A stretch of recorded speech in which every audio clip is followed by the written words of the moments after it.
Oxygen oxygen দাহ্য বস্তু oxygen এবং পরিমিত তাপ। প্রত্যেকটা দাহ্য বস্তু জ্বালানোর জন্য নির্দিষ্ট পরিমাণে একটা টেম্পারেচারের প্রয়োজন।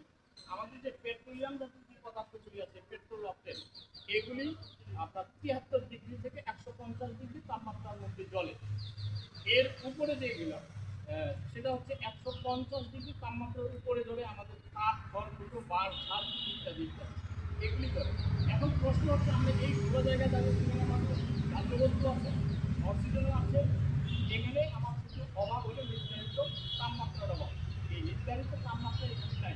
এখন যদি আমরা দেখি আমাদের মোবাইলে যদি আমরা চেক করে থাকি আমাদের চেম্বারে যায় 18 থেকে 20 হতে পারে তাপমাত্রা।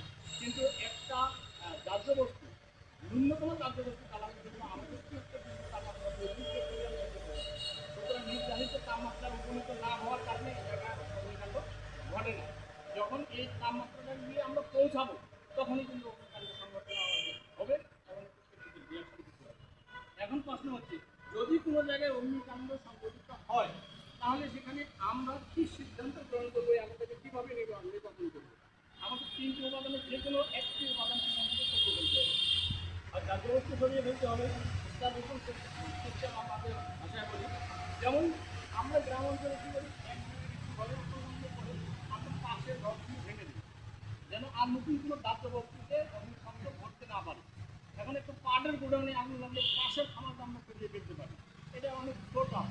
এখন কথা হচ্ছে আমরা এই জায়গাটা যদি অক্ষম হয়ে যাই, আমরা যদি দাহ্য বস্তু করাতে না পারি, আমরা সেখানে কী করছি, অক্সিজেন বন্ধ করে দিচ্ছি।